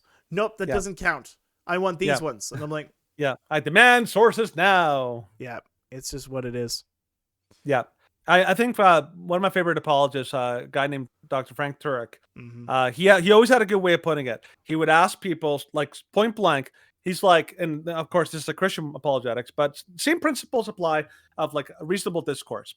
He would ask him point blank, if I could prove to you 100% certainty that God is real and that Jesus did rise from the dead, would you believe in him? And they would be like, no, I wouldn't. He's like, okay, then what's the point talking to you? Because it doesn't matter what I say, you're just going to basically like reject anything I say. And he kind of points out the hypocrisy at the beginning. You're close-minded, you don't actually want to have a conversation about this. So then what's the point, right? And I was like, yeah, I agree with that approach. You have to evaluate the person that you're discussing things with. Otherwise, it's like you're just wasting time. You really are. So, anyways, good kudos to everyone on the chat for It was- engaging well. I think you guys did a great job. Yeah. You know, Mhm. that's what you want to see. That is what you I don't know what happened to my video, but for some reason it's not showing on the feed. But whatever. I'm trying to get to the next. I'm going to the next. Oh, stage. fair enough. Oh, there it is. Yeah, okay, so that makes sense. No worries. So I'm gonna Okay. try and just for like everybody who doesn't know what's going on. This is a Discord problem. Yes. And I don't know how to fix it because it just showed up. It showed up when I full screened Danny, like right before we started the show, and I was like, Yeah. "What is this?" Mm-hmm. And then I'm like having this panic attack, and I'm like, "I don't know how to fix this." Mm-hmm. And I'm like, because this is. You can't might do know- it you on the might fly. notice You this is just have when- to go with it. If I watch a video and then I Uh-huh. switch screens away from that video, then my recording software will shut off that video, which is exactly what's happening to Danny. If I don't have Danny show up as like the full screen icon in the back, and I go to a different window, then Danny disappears. Uh-huh. Well, I mean, you know what? Sometimes if they're trying to erase my existence, Steven, if they disagree with me, then I just cease to exist. It's funny. I've always made that. I noticed this week that the argument, because I've heard this argument. One of the arguments that trans activists say Clockwork it's Orange, like you missed so much. yeah. Okay. Well, one of the things that trans activists say is like if they're trying to to erase us. They're saying we don't exist, and I'm like, are you actually using the argument from like Peter Pan that if you say that you don't believe in fairies, they die off or something like that? I'm like, is that what you're saying? Because that's what it sounds like. And I was like, that is really absurd. They're using the Peter Pan argument. It's like if you don't believe in fairies, then they'll die. It's like I do believe in fairies. I do. It was a trope in a cartoon show. But they're actually saying like if you don't say you believe in trans people, they'll disappear. It's like what? Are you kidding me? Like that's actually an argument. It's so absurd. And I don't say this to mock them. I say this in like you're asking us to participate in absurdities. Like the idea that like you're actually making absurd claims. If you don't agree with me, it means that you don't believe I exist. I'm like, well, of course you exist. You're right in front of me. Of course you exist. If I disagree, if I say like I like vanilla and you say chocolate, you're like, well, if you don't say you love chocolate, then you don't believe chocolate exists. So I'm like, of course it exists. I just don't agree that chocolate's the best flavor. Like it's that's the kind of stuff that it's amazing to me that people don't realize how absurd the things that they're asking us to believe on are. Yeah. Anyways, But talking about absurd things. yeah, absurd things. Steven pointed this out to me today. I couldn't believe. Take us in, Steven. Take us into the void of nothing. PPC. So oh my gosh. Yeah. Thank you, Conquerworm. Conquerworm. Conquerworm. So yeah, he can describe the People's Party again. So Jody Gondek, someone that we don't like that much. And for good reason. For good, yeah. Not only because she's very Mm-hmm. I would say a good word to describe her conduct into her words is vindictive. Like I've read her unfortunately quite petty.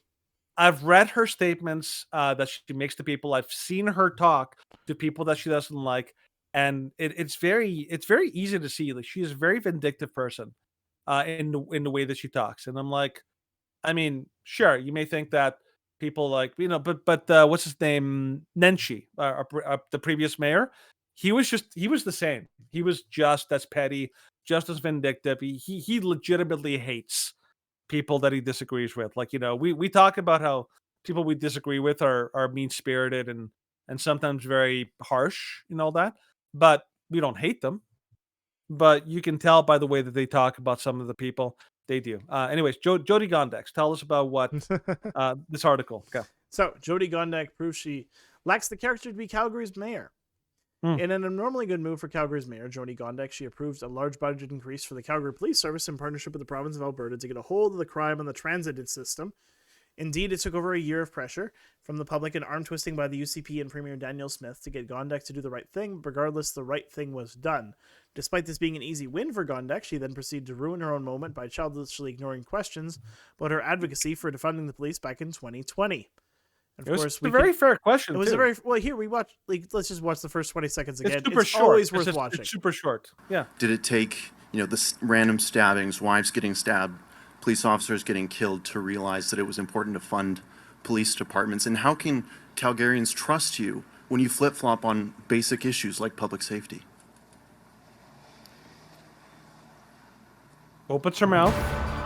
Yeah. And then walks away. That's just not good answer. So It's the epitome of petty, because that is like Kean Bexley is a legitimate journalist. Like, he is. But that's super petty. It's like, that is a fair question. You know, you advocated for policies that may have led to what we're seeing now. Do you think, if you advocated for that, well, how can Calgarians trust that you have their best interest in mind? That's a fair question. Oh, I'm just not going to answer that. That solves that problem. It's crazy.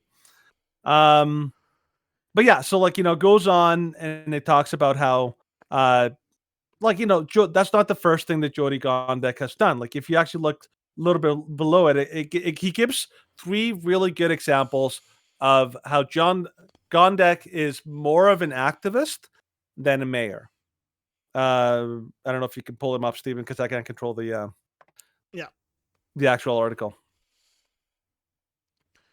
Yeah, so right there, like right above there, it gives you 3 great examples of how Gondek is basically more of an activist than she is an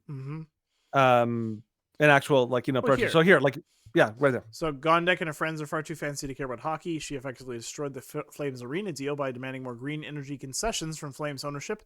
Every time the deal was about to close, the mayor's image of herself as a climate warrior took precedence over good faith negotiations for the new arena. Even after the recent announcement of $86 million being invested to fight transit crime and drug use, so many Calgarians beginning to call for a recall effort to be mounted against Gondek. Even when she does the right thing, it takes. By the way, yep.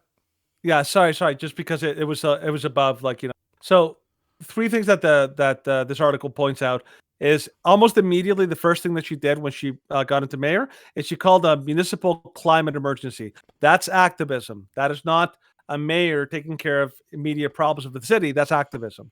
Second is, like, obviously attacking police for moving illegal homeless encampments, which are he lists above. And then finally, like, obviously the bylaw that bans protesting against her preferred thing, which is like drag queen story hours. By the way, she has a child that is non-binary.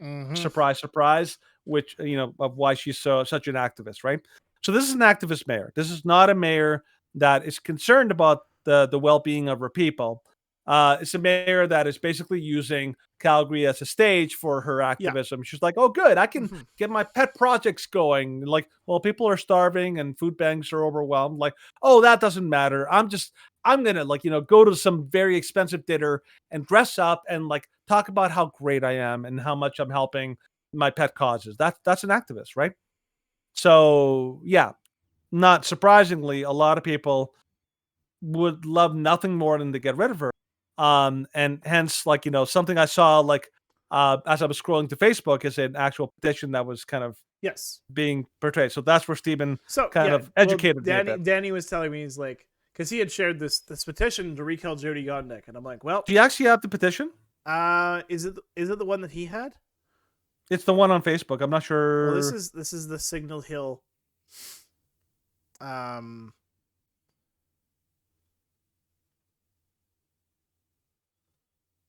don't know if they have it right here. It's easy enough to find it. I can find it and share with you. But basically, so what you need to know, I saw a petition for a recall of Jody Gondek. Now, I've seen petitions before. I'm familiar with recall legislation. I followed the whole thing in California. California had a big recall, and they tried to get Gavin Newsom recalled, and it just didn't work. I just shared it on Facebook Messenger there, Stephen, with you. Yeah. Okay. So they tried to recall Gavin Newsom in California, and it seemed like a very good thing, right? Because I'm like, hey, Gavin Newsom is doing some very dangerous and very harmful policies that are hurting his people. Maybe it's a good idea to get him recalled. And the recall effort succeeded. They had another election, but surprise, surprise, Californians once again voted for their overlord, master, Mr. Gavin Newsom again. And so they're right back where they started. And of course, the destruction continues. So I was familiar with that. I was thinking like, oh, okay, well, I know that Alberta had apparently recall legislation that was put in. I was like, okay, well, maybe this will work. I was surprised at the number, 2,000 signatures. Mm-hmm. I don't know. I was like, like, okay, that seems interesting. I figured I'd have to look into it because I didn't really understand how 2,000 signatures would be enough for a recall. I'm like, that's a very low bar. Yeah. So I was going to look into it, but then Stephen was kind of lecturing me. Yeah. Educating me. Sorry, Educating you. He was mansplaining. Okay, so like this is 2,000 signatures, nothing. So in an actual manner to recall a municipal elected government in Alberta, so this is the official statement from Bill 52, the Recall Act. And the Recall Act, like when we looked at it, we're like, okay, great. Like there's a manner and there's an approach in which people can be recalled. We did not realize that it's basically impossible. So it is. I couldn't believe when I found recalling it. a municipal official. Okay. So may apply to the municipality's chief administrative officer for a petition to recall the municipal official they feel is not upholding their responsibilities. If approved, the applicant would have 60 days to gather signatures from eligible voters, so only voters, comprising 40% of the population of the municipality or ward. Okay. That is where it kind of that's goes where it gets bonkers. messed up because we were doing some math. Bonkers. So yes. 40% of the population. Well, look it up. Like, All see right. if you can find like the the population in Canada, Calgary, we talked about Calgary. this early, is 1.36 million. Okay. And then 40% of that is 544,000. Okay, so that's 544,000. That's how many signatures that you would need to gather in 60 days. So 500, like basically, like just for simplicity, about 500,000 people have to sign your petition. Okay. Now we contrasted that with how many people voted in the previous in the last mayoral. Do you have the numbers for that, Stephen? Yeah. So here, this is the numbers from the last election. So these 5 candidates represented 95% of all the votes. We did the math. These 5 candidates don't even make 500,000. So in order to have a recall election, in order to have a recall vote, you would have to have more votes than were cast in the entirety of the election in 2021. 5742. This is plus an 50279 279 plus 19187 187 plus 8,836 36. That is a total of 368,693 voters for just these 5 candidates, not counting all of the like smaller candidates. But altogether, you're looking at less than 400,000 people total voted in our previous election. That is a massive undertaking to be able to like run elections for the entire city populace. And by the way, this was a very popular election. A lot of people came to vote, and yet of all the people that came to vote, not even 400,000 voted. And remember, this is a very rigorous thing, like, with like taking down, like, their information, having to stand in lines. Like, that is a lot of people. And according to the recall legislation, 500,000 like signatures, and these have to be in person, right, Stephen? Yeah. These are in-person signatures. These aren't even online signatures. These are in-person signatures. You're saying that you need to have more people on the petition than voted in the last mayoral election before you can even have a re-election. So you have to have more people saying that Gondek has to go than actually voted for all 5 of the candidates combined. That is bonkers. Like, it literally like shattered my brain. I was like, are you kidding? The actual threshold for having a recall is so insane. I was just like, that cannot be right. That is insane. I'm kind of curious if anybody else knew this, because I had no idea. I was completely and totally shocked by the whole thing. It was crazy.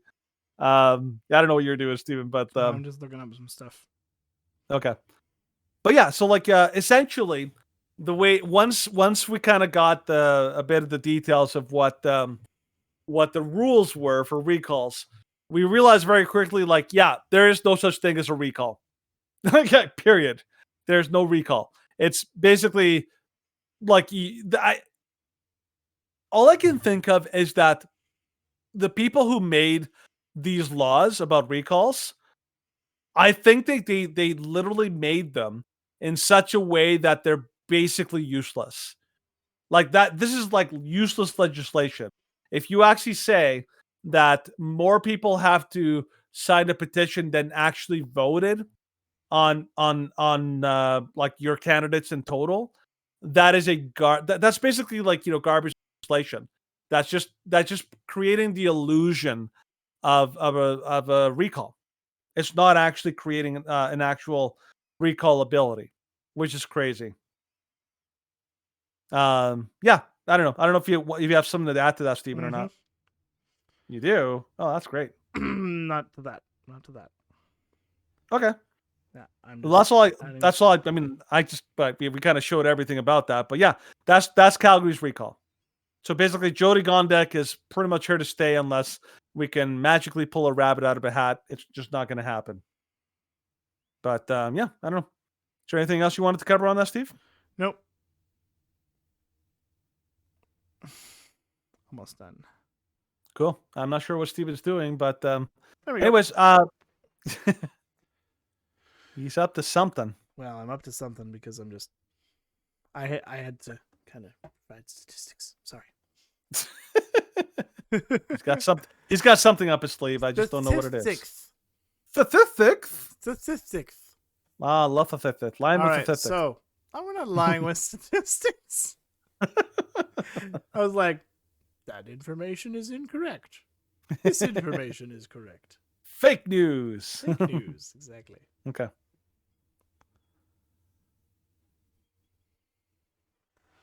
Okay. Again, I don't know what you're doing, buddy. I'm like, not. You're just giving us dead air. Go for it. All right. So let's continue on with. It's not really the news you may have missed. It's kind of just like extra stuff. Okay, just go for it. All right, let's go. So Danny's going to disappear for a while. Oh, say love goodbye to Danny, everybody. It's so mean. All right. So this one. Oh. Affirming high school. We have gender support plans. We have a gender affirming wardrobe at our school. We have binders on demand for our students, and other shapewear can easily be ordered. We have students that express themselves in all manner of different ways, and I couldn't be prouder to work at a school that's so amazing.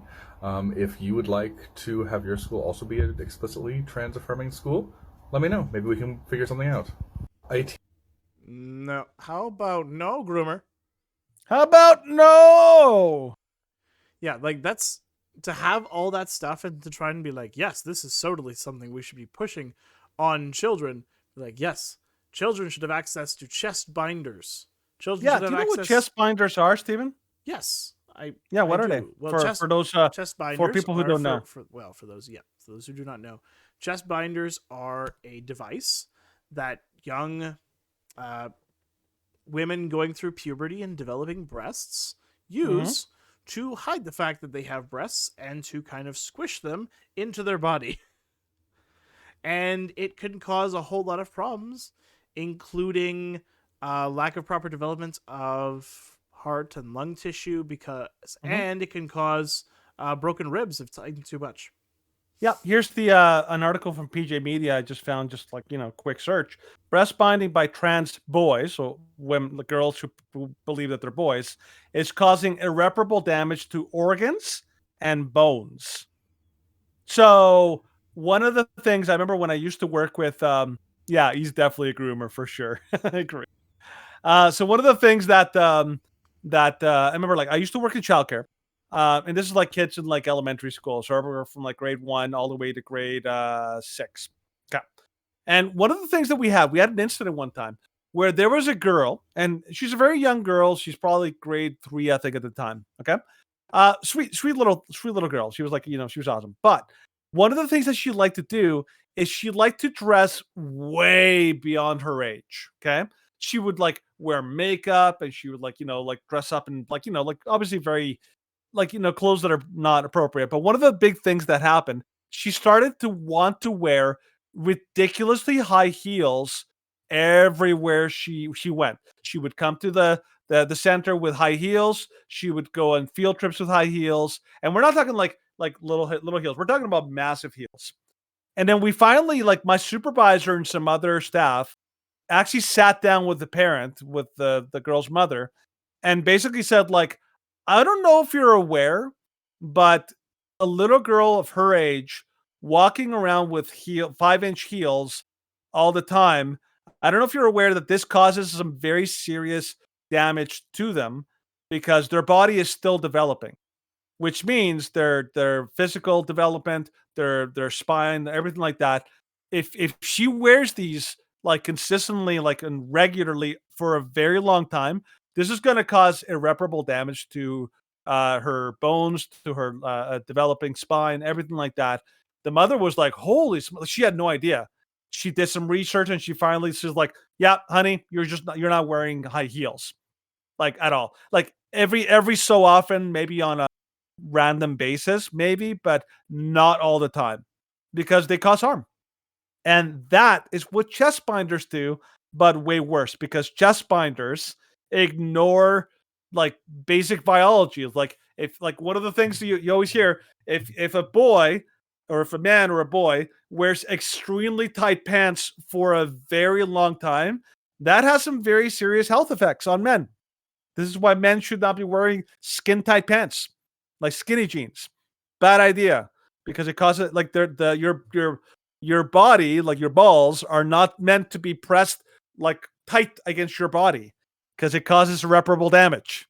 This is what chest binders do. The fact that this guy is giving girls chest binders, girls who have no idea what the actual damage that chest binders could do to their bodies and are not going to be told by this groomer, but like, hey, we're going to give you this like physical like restraint that's going to cause you like irreparable like organ and bone damage, and we're not going to tell your parents about it, but we can't give you an aspirin because you're a kid, but we can definitely like give you a chest binder that's going to cause you irreparable like organ and bone damage. Yep. No problem there. Good job. All right, let's just move on to the next one. Video. Legislator switches to GOP, says Democrats villainize anyone with free thought. I will not be controlled by anyone. So North Carolina Democratic legislator handed a decisive victory to the Republican Party Wednesday by deflecting and ensuring a veto-proof majority. Announcing the switch, Tricia Cotham declared the modern-day Democratic Party has become unrecognizable to me and others across the state, adding, I will not be controlled by anyone. If you don't do exactly what the Democrats want you to do, they will try and bully you. They will cast you aside, she further proclaimed, adding, they have pushed me out. So let's just watch that interaction. Modern-day Democratic Party has become unrecognizable to me and to so many others throughout this state and this country. Yeah, the party wants to villainize anyone who has free thought, free judgment, has solutions, who wants to get to work to better our state, not just sit in a meeting and have a workshop after a workshop, but really work with individuals to get things done, because that's what real public servants do. Amen, sister. If you don't do exactly what the Democrats want you to do, they will try to bully you. They will try to cast you aside. Yep. It's unfortunately true. We saw this here in Canada, of course, with individuals like Jody Wilson-Raybould, where she did not do what Justin Trudeau wanted her to do, and that was, of course, overlooking his serious ethics violations. So she's an outcast. So she was an outcast. Yep. And this is what the modern political left wants. They don't want conversation across the aisle. Nope. They want you to be forced to comply, whether that be comply by losing everything you have or losing on your knees and being sent off to the gulag. Yeah, they're what I call the cry bullies, because they're bullies until anybody pushes back, and then suddenly they cry victim. and accuse you of being mean, big meanie head, and like like making them sad and cry and all that kind of stuff. They're like that kid in all those movies, like like the bully who like will always push the kid, and then suddenly when a kid stands up for them, then they go crying to mama, and then like mama goes to the school and be like, you made my like little princess cry. It's like, well, yeah, your little princess is a little monster. And then, of course, they always side with them. That's basically what they are. They're bullies.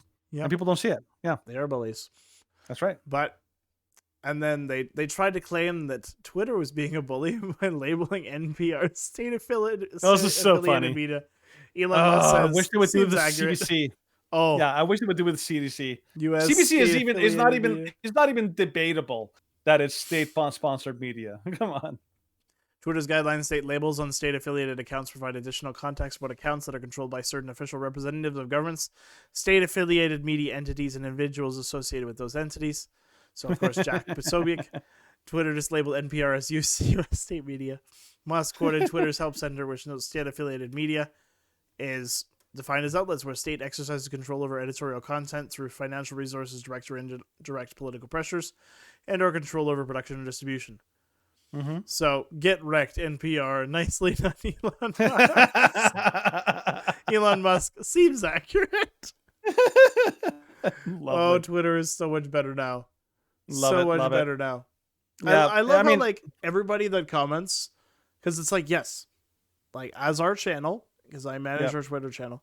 Yes, I pay the $8 for the blue check mark, not because I want like the attention of having the blue check mark, but because I approve of what Elon is doing. And Twitter is a far better site. It's a much better experience. Oh, like the things you can say on Twitter compared to the things you can say on YouTube or Twitch. Or TikTok.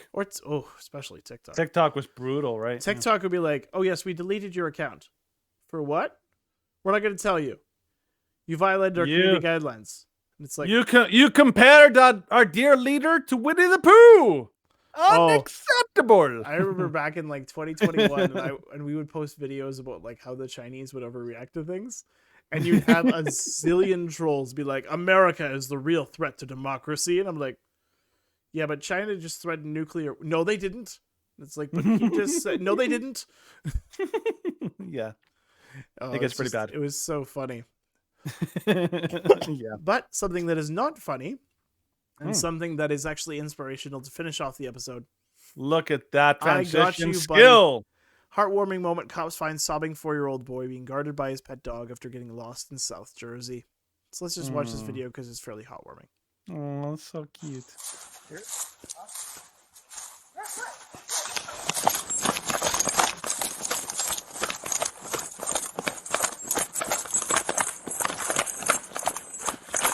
I got him back here. I got him. Right here. Hey, buddy. I got him. Hey, I got you. Come here. You're okay. You're okay. I love my shoes. That's the issue, buddy.